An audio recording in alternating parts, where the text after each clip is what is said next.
அவர்கள், ஆதவர்ஜுன் அவர்கள், அதுக்கப்புறம் வந்து இபி மினிஸ்டர் இவங்க நிர்மல்குமார் அவர்கள்லாம் அவங்களுக்கான தரப்பு விளக்கத்தையும் கொடுத்தாங்க அப்படின்னு சொல்லும்போது, உங்கள் சைடில் அந்த பார்ட்டி ஃபண்டுன்னு இவங்க சொன்னது உங்களுக்கு ட்ரிகர் ஆயிருந்தாலுமே அது தப்புன்னு நீங்கள் ஃபீல் பண்ணா, இல்லை அது உண்மை இல்லைன்னு நீங்கள் ஃபீல் பண்ணா, இல்லை உங்கள் தரப்பு நியாயத்தை நீங்கள் எடுத்து வச்சிருக்கலாம்ல, அதை விட்டுட்டு ஏன்பா எழுந்து ஓடுனீங்க அப்படின்னு கேள்வி வரும்போதே நீங்கள் எஸ்கேபிசம் அப்படிங்கிற விஷயத்த கையில் எடுக்கிறீங்க. ஒன்று நின்று பதில் சொல்கிறதுக்கு உங்களுக்கு தைரியம் இல்லை, இல்லை பதில் சொல்கிறதுக்கு அங்கே எதுவுமே இல்லை. அப்போ அந்த விஷயத்தை அவாய்ட் பண்ணிட்டு நாங்கள் போகிறோம் அப்படின்னும் போது, ஏற்கனவே ஒரு வாட்டி நீங்கள் வந்து பிரச்சாரத்தில் டிவிக்கே எதிர்த்து பிரச்சாரம் பண்ணாமல் டிவிக்கேலாம் ஒரு கட்சியாக நீங்கள் அவாய்ட் பண்ணதோட விளைவு தான் இன்றைக்கி டிவிக்கு உங்கள் முன்னாடி சட்டசபையில் ஆளுங்கட்சியை உட்காந்துருக்காங்கன்னா, திருப்பியுமே உங்களுக்கான ஸ்டாண்டை நீங்கள் எடுக்கலை அப்படிங்கிற இடத்துல, இல்லை எடுக்க முடியலன்னு நீங்கள் தவிர்க்கிற இடத்துல இது அவங்களுக்கான ஸ்பேஸாக தான் போகுமே தவிர நீங்கள் எடுத்துக்கிற ஸ்பேஸாக இது கண்டிப்பாக இருக்காது.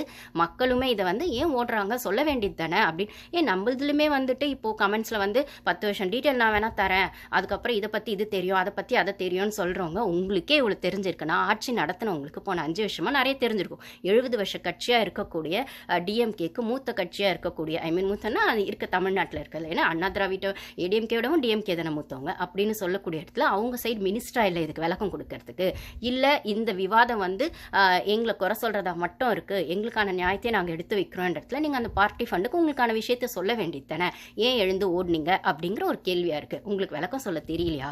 விளக்கம் சொல்கிற அளவுக்கு உங்கள் மினிஸ்டர்ஸ்க்கு அந்த விவரம் பத்தலையா? இல்லை எதிர்கட்சியாக இருக்கக்கூடிய எதிர்கட்சி தலைவராக இருக்கக்கூடிய உதயநிதி ஸ்டாலினுக்கு அதை பேசவோ புரிய வைக்கவோ அங்கே பொட்டென்ஷியல் இல்லையா அப்படிங்கிற இடத்துல மு.க. ஸ்டாலின் சார் இதை பண்ணியிருப்பாரான்னு கேட்டால் கண்டிப்பாக பண்ணியிருக்க மாட்டார். அவர் அந்த இடத்துல இருந்து அவருக்கான விளக்கத்தையோ அவருக்கான தப்பு சரியோ எடுத்து வச்சிருப்பார். மேபி அது தப்பான விவாதமாக கூட இருந்திருக்கலாம், அவங்க செஞ்ச ஊழலையோ லஞ்சத்தையோ மறைக்கிற விஷயமா கூட அது இருந்திருக்கலாம். இல்லைனாலுமே அவங்க ஏதோ ஒன்று அவங்களுக்கான தரப்பு நியாயத்துக்கு அந்த இடத்துல இருந்திருப்பாங்க. ஃபீல்டில் இருந்து மு.க. ஸ்டாலின் சார் அதை ஃபேஸ் பண்ணியிருப்பார். பட் ஆனால் உதயநிதி ஸ்டாலின் அங்கேருந்து எழுந்து கிளம்பி போயிட்டாருன்னது இது அவரோடது பொட்டென்ஷியல் வந்து பத்தலை, அவருக்கான விஷயங்கள் எதிர்கட்சி தலைவராக அவருக்கு இருக்கிறதுக்கான விஷயங்களுக்கான பொட்டென்ஷியல் பத்தலை.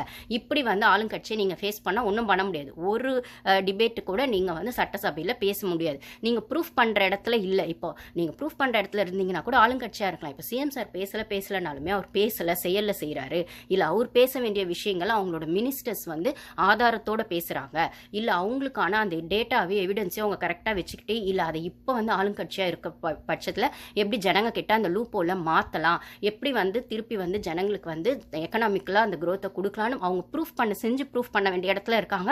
அதை அவங்க பண்ணுவாங்க. பேசலனாலும் அவங்களோட செயல் வந்து ஜனங்க கிட்ட ரீச் ஆகிடும். ஆனால் எதிர்கட்சியாக இருக்க நீங்கள் அட்லீஸ்ட் பேசுறத மட்டும்தான் உருப்படியாக பண்ண முடியும்னா, அந்த பேசி அவங்களுக்கான தவறுகளையோ இல்லை மக்களுக்கான விஷயங்களையோ உங்களால் சட்டசபையில் எடுத்து வைக்க முடியும்னா அதை மட்டும்தான் நீங்கள் பண்ணணும். நீங்கள் அதையும் பண்ணாமல் உங்கள் தரப்புக்கான விஷயத்தையும் பேசாமல் நீங்கள் எழுந்து ஓடிடுறீங்க அப்படின்னா நீங்கள் அந்த இடத்துல உங்களுக்கு கொடுக்கப்பட்ட அந்த எதிர்கட்சி அப்படிங்கிற ஸ்பேஸையும் மிஸ் பண்ணுறீங்க அப்படிங்கிறத புரிஞ்சுக்கோங்க மிஸ்டர் உதயநிதி ஸ்டாலின் அவர்களே அப்படின்னு தான் சொல்ல வேண்டியதாக இருக்குது. கண்டிப்பாக இது வந்து வீட்டுக்கு போனோடனே வந்துட்டு மு.க. ஸ்டாலின் சாரே திட்டிருப்பாரு தான் நினைக்கிற புள்ளைய.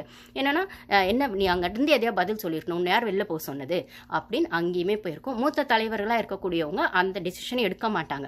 சப்போஸ் வரையும் நம்மளுக்கான ஸ்டாண்டை நம்ம அந்த இடத்துலேருந்து எடுத்துருக்கணுமே தவிர அதை நம்ம அவாய்ட் பண்ணோம்னா அது வந்து நம்மளுக்கே தான் ரிவர்ஸ் அடிக்கும் அப்படிங்கிறத மு.க. ஸ்டாலின் சார் தெரிஞ்சிருப்பாரு. அதை அந்த இடத்துல அப்படி தான் ஹேண்டில் பண்ணியிருப்பாரு. மேபி கொஞ்சம் மூத்த தலைவர்களாக இருக்கக்கூடிய பக்கத்தில் இருக்கிற நேரு அவர்களும் மற்றவங்க கூட அதை பண்ணியிருப்பாங்க. ஆனால் எதிர்கட்சி தலைவர்ன்ற போஸ்டிங் உதயநிதி அவர்களுக்கு தானே இருக்குது. அவர் எடுக்கிற டெசிஷனுக்கு தானே அந்த கட்சி கட்டுப்படணும் சட்டசபையிலன்னு சொல்லும்போது, இதுவுமே ஃபர்ஸ்ட் ஸ்டார்டிங்கில் எதிர்கட்சி தலைவராக டிஎம்கே யாரை வந்து போஸ்டிங் போட போகிறாங்க, உதயநிதியை போட போகிறாங்களா இல்லை அதே கட்சிக்குள்ளே இருக்க மூத்தவங்களை போட போகிறாங்களா அப்படின்னு சொல்கிற இடத்துலையுமே நீங்கள் அந்த போஸ்டிங்குமே யாருக்குமே கொடுக்கல. உங்கள் வாரிசு அப்படிங்கிற இடத்துல நீங்கள் உதயநிதிக்கே கொடுத்தீங்க. உதயநிதி அவர்கள் வெளில போனோடனே மற்றவங்கெல்லாம் பின்னாடியே போக வேண்டியதாக போயிடுச்சு அப்படின்னும் போது அப்போ அந்த கட்சிக்கான ஸ்டாண்டே எடுக்க முடியல அப்படிங்கிறது தான். அப்போது திருப்பி டிவிக்கே பேசினது, அவங்க விளக்கம் கேட்டிங்களாப்பா கொடுத்துட்டாங்க, நீங்கள் ஏன்ப்பா திருப்பி அதுக்கு வந்து பதில் சொல்லாமல் எழுந்து ஓடினீங்கன்றதான் மக்கள்கிட்ட இருக்க கேள்வி அப்படின்னு சொல்லும்போது, அப்புறம் ஈவல்ஸ்னு அவர் சொன்ன விஷயங்கள் இவர் சொல்லும்போது ஈவல்ஸ்னு டெவில்ஸ் பேசக்கூடாது அப்படின்னு சொன்ன விஷயங்களாகட்டும். அதுக்கப்புறம் நம்ம ஸ்டாலின் சார் எலெக்ஷன் அப்போ சொன்னது அந்த சைகை சொன்னார் இல்லைங்களா, அந்த விஷயங்கள் வந்து இப்போ வந்து அதையே வந்து சட்டசபையில் விஜய் சார் செஞ்சு காமிச்சது அப்படிலாம் ஒரு சூப்பர் சீன் பார்த்த மாதிரி தான் இருந்துச்சு சட்டசபையில் அப்படின்னு சொல்லும்போது, அவர் எழுதுறது ஸ்கிரிப்டட் அப்படின்னாலுமே எழுதி வச்சதை எடுத்துன்னு வந்து பேசுகிறார், பேச மாட்டார். நம்ம இப்போ இவர் என்ன பண்ணார், உதயநிதி ஸ்டாலின் முன்னாள் அவருக்கும் மு க ஸ்டாலின் சார் நோட்ஸ் எழுதி தானே கொடுத்துருப்பாரு, இதெல்லாம் போய் பேசி இந்த கேள்விலாம் கேளு, அதை தானே அவர் வந்து ஒப்பிச்சாரு. இப்போ நேரடியாக நேற்று நீங்கள் பதில் சொல்ல வேண்டிய இடத்துல அந்த ஃப்ளோரில் வந்து அந்த ஸ்பாட்டில் வந்து பதில் சொல்ல வேண்டிய நீங்கள் ஏன் பதில் சொல்லாமல் ஓடி போனீங்க அப்படின்னு சொல்லும்போது, அப்போது நீங்கள் செஞ்சால் சரி, மற்றவங்க செஞ்சால் தப்பா அப்படின்னும்போது, அட்லீஸ்ட் அவராச்சும் வந்துட்டு அவர் பேச வேண்டிய இடத்துல அவங்க மினிஸ்டர்ஸ்லாம் பேசுனாங்க. முந்தானேற்று சிஎம் சார் பேசலாம், ஆனால் அவங்களுக்கு பேச வேண்டிய வந்து டேட்டா கலெக்ட் பண்ணி பேசினதெல்லாம் வந்து மற்றவங்க பேசினாங்க. ராஜமோகன் சார் அவர்கள்லாம் நல்லாவே பேசினாங்க. நேற்றுமே வந்து இவர் பேசிகிட்டு இருக்கும்போது எங்கள் தலைவருக்கு பேசணும் அப்படின்னு, அதாவது சிஎம் சார் பேசிகிட்டு இருக்கும்போது நடுவில் குறுக்க அப்படிங்கிற மாதிரி மரியாதையில்லா வார்த்தைகள்லாம் வந்து டிஎம்கே சைட்லேருந்து வந்துச்சு அப்படிங்கிறத செங்கோட்டையன் அவர்களோ ராஜ்மோகன் அவர்களோ வந்து சுட்டி காட்டினாங்க. அந்த சைட்லேருந்து வந்துச்சு, அதெல்லாம் தவிர்க்கப்படணும், மரியாதை இல்லாமல் இருந்தது அப்படின்னு சொல்லும்போது, சபநாகரிகன்னு சொல்கிற இடத்துல, மரபுன்னு சொல்கிற இடத்துல அவங்க பேசி முடிச்ச அப்புறம் உங்களுக்கான விவாதத்தை நீங்கள் வைக்கலான்னு சொல்லும்போது, உதயநிதி அவர்கள் பேசும்போதுமே இந்த சைடு வந்து அதுக்கான விஷயங்களை இவங்க வந்து எதிர்ப்பு தெரிவித்தாலும் டிவிகே சைடில், அதுக்கப்புறம் எழுந்து நின்று தனியாக ஒருத்தர் அவங்களுக்கான விளக்கத்தை கொடுத்தாங்க. ராஜ்மோகன் சாரோ ஆதவர்ஜனா சாரோ அப்புறம் வந்து நிர்மல்குமார் அவர்களோ எல்லாருமே கொடுத்தாங்கன்னா அதுக்கு சபாநாயகர் ஸ்பேஸ் கொடுத்தாரு, பேசினாரு.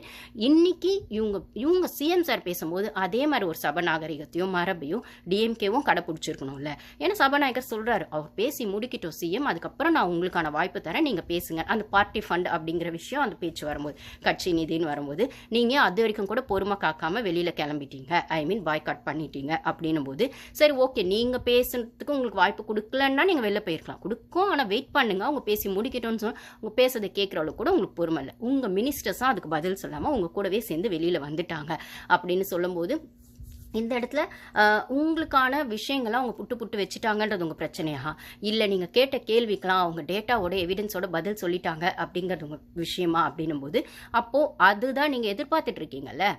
தோல்விக்கு என்ன காரணம்னு இதெல்லாம் தான் ஒரு காரணம். ஒன்று நீங்கள் செஞ்ச உண்மையை ஒத்துக்கோங்க, இல்லை உங்கள் தரப்பு நியாயத்தை ஸ்ட்ரெயிட்டாக எடுத்துவீங்க. அதை விட்டுட்டு ஆளுங்கட்சியாக இவங்களை குறை சொல்கிறதும், இல்லை இவங்க பிரச்சாரத்தில் உங்களை குறை சொல்லும் போதே நீங்கள் அவங்கள எதிர்த்துருக்கணும். டிஎம்கே வெஸ் டிவிக்கு தான் பிரச்சாரமே போச்சுன்னும் போது, அப்போ நீங்கள் டிவிக்கே ஒரு கேள்வியும் கேட்கல, அவங்கள ஒரு கட்சியாக மதிக்கல, அவங்கள நீங்கள் எதிர்க்கவும் இல்லை அப்படின்னும் போது, இன்னைக்கு சட்டசபையில் அவங்க உங்களுக்கு எதிராக உட்காந்துருக்காங்கன்னும் போது மட்டும் நீங்கள் கதறிட்டு இருக்கீங்க. ஸோ இது மக்களோட தயவில் எங்களுக்கு கிடைச்ச ஆட்சி அப்படின்றது சிஎம் சார் சொல்கிறாரு. அதே மாதிரி உங்கள் கூட்டணி வந்து எங்களுக்கு சப்போர்ட்லாம் பண்ணலாம், அவங்க சுயேட்சையாக முடிவெடுத்து தான் எங்களுக்கு சப்போர்ட் பண்ணாங்க, மார்க்சிஸ்ட் கம்யூனிஸ்ட் இடதுசாரிகள் கட்சிகள்னு சொல்லும்போது, சரி அப்படியே உங்கள் கூட்டணியிலேருந்து அவங்க எங்களுக்கு சப்போர்ட் பண்ண சொன்னாலுமே அவங்களுக்கு நாங்கள் மினிஸ்டர் பதவி கொடுக்கும்போது நீங்கள் இவ்வளோ கதறீங்க, நீங்கள் நியாயமாக பார்த்தா சந்தோஷம் தானே படணும், ஏன் கதறீங்க, ஏன் இவ்வளோ கதறல்ஸ் அப்படிங்கிறதையும் சிஎம் சார் வந்து தெளிவாக அப்படியே டப்புன்னு எடுத்து வச்சாரு அப்படிங்கிறத பார்க்க முடிஞ்சது. அப்புறம் மினிஸ்டர் ரமேஷ் அவர்களும் நல்லா பேசினதை பார்க்க முடிஞ்சது. அதே மாதிரி வந்து அந்த அறநிலத்துறை விஷயங்கள், அந்த கோயில் விஷயங்கள் அப்படின்லாம் வர்ற இடத்துல கோவில் காசை வந்து ஜனங்களுக்கு கோவிலுக்கே யூஸ் பண்ண வேண்டிய இடத்துல நீங்கள் அந்த மல்டி லெவல் பார்க்கிங் வெறும் 500 பேரே வரக்கூடிய